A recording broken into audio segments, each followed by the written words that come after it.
जय हिंद दोस्तों, मैं मुस्तकीम खान और आप देख रहे हैं स्टेट वॉइस। दोस्तों, नोएडा इंटरनेशनल एयरपोर्ट से जुड़ी दो बड़ी खबरें सामने आई हैं, जिनमें से एक तो एयरपोर्ट के भूमि पूजन को लेकर है, जबकि दूसरी खबर उन 6 गांव को लेकर है जिन गांव का विस्थापन अब किया जाएगा। दोस्तों, हमारे साथ बने रहिए और आपने अगर अभी तक हमारे चैनल को सब्सक्राइब नहीं किया है तो चैनल को सब्सक्राइब करके घंटी बजा दें, ताकि नई अपडेट आपके पास आसानी से और तुरंत पहुँच सके।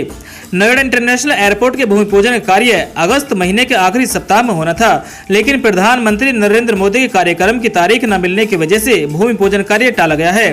दरअसल अफगानिस्तान में हुए बवाल और प्रदेश के पूर्व मुख्यमंत्री कल्याण सिंह के निधन की वजह से प्रधानमंत्री की व्यस्तता बढ़ गई है। इसी वजह से जेवर एयरपोर्ट के भूमि पूजन को लेकर पीएमओ से समय नहीं मिल पाया है, लेकिन अब उम्मीद है कि सितंबर में पीएमओ से समय मिल जाएगा, जिसके बाद नोएडा इंटरनेशनल एयरपोर्ट का भूमि पूजन कार्यक्रम संपन्न हो सकेगा।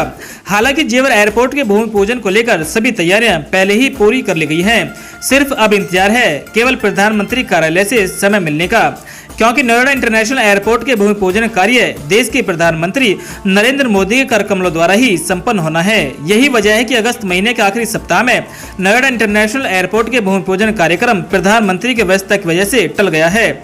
नोएडा इंटरनेशनल एयरपोर्ट बनने से हजारों युवाओं को रोजगार मिल सकेगा। इसके अलावा क्षेत्र में विकास के पंख लगेंगे और भारत में नोएडा को एक नई अलग पहचान मिल सकेगी। इस पूरे डेवलपमेंट का श्रेय क्षेत्रीय विधायक धीरेन्द्र सिंह को जाता है, क्योंकि विधायक के प्रयास से ही ये सब हो पाया है। इसी प्रोजेक्ट को लेकर विधायक धीरेन्द्र सिंह कई बार प्रदेश के मुख्यमंत्री योगी आदित्यनाथ से मिल चुके हैं और लगातार विधानसभा क्षेत्र में रोजगार के अवसर बढ़ाने की तरफ प्रयासरत हैं। यही कारण है कि लोग उनकी जमकर तारीफ करते हुए नहीं थकते हैं। प्रधानमंत्री के कार्यक्रम की तारीख मिलते ही मुख्यमंत्री योगी आदित्यनाथ भी जेवर एयरपोर्ट के कार्यों की समीक्षा करने आएंगे। इसी दौरान सीएम योगी कई परियोजनाओं को शुभारंभ और शिलान्यास भी कर सकते हैं। आपको बता दें कि नोएडा इंटरनेशनल एयरपोर्ट के रनवे के लिए जमीन के समतलीकरण का कार्य शुरू हो चुका है। विकासकर्ता कंपनी ज्यूरिक ने अपना ऑफिस तैयार करके समतलीकरण का कार्य शुरू कर दिया है, ताकि प्रधानमंत्री नरेंद्र मोदी के द्वारा भूमि पूजन होते ही नोएडा इंटरनेशनल एयरपोर्ट का निर्माण कार्य युद्ध स्तर पर शुरू किया जा सके।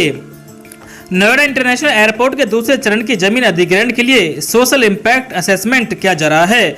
यह कार्य अगले माह में पूरा हो जाएगा। नोएडा इंटरनेशनल एयरपोर्ट के विस्तार के लिए दूसरे चरण में 1365 हेक्टेयर जमीन अधिग्रहित की जाएगी। इससे रनहेरा, दयानतपुर, मुंडरह, कुरैब, बीरमपुर और करौली बांगर आदि गांव प्रभावित होंगे। प्रदेश सरकार ने गांव में SIA यानी सोशल इम्पैक्ट असेसमेंट के लिए गौतम बुद्ध विश्वविद्यालय को जिम्मेदारी सौंपी है।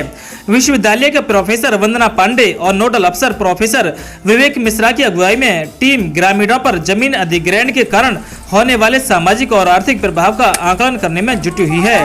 5 गांव रनहेरा, कुरैब, मुंडरह, दयानतपुर और बीरमपुर में सर्वे का कार्य पूरा हो चुका है, लेकिन करौली बांगर में टीम को सर्वे को लेकर काफी दिक्कतें आ रही हैं। दरअसल ग्रामीण नोएडा एयरपोर्ट के विस्तार के लिए जमीन देने को तैयार हैं, लेकिन उनकी मांग है कि गांव की आबादी को अधिग्रहण से मुक्त रखा जाए, क्योंकि ग्रामीण अपना गांव छोड़कर अन्य जगह पर बसना नहीं चाहते हैं। इस पेच को हल करने के लिए प्रशासन के अधिकारी ग्रामीणों के साथ वार्ता करने में जुटे हैं और उम्मीद है कि अगले 1 सप्ताह में करौली बांगर में भी सोशल इम्पैक्ट असेसमेंट पूरा हो जाएगा, जिसके बाद टीम अपनी रिपोर्ट शासन को भेजेगी। शासन से गठित विशेषज्ञ समिति रिपोर्ट पर सुनवाई करेगी। इसके बाद जमीन अधिग्रहण की कार्रवाई शुरू हो जाएगी। आपको बता दें कि विस्तार चरण में अधिकृत जमीन पर एक रनवे और मेंटेनेंस, रिपेयर और ओवरहोलिंग की गतिविधि होगी। देश में अभी तक हवाई जहाज की मरम्मत की गतिविधि सीमित तौर पर होती है।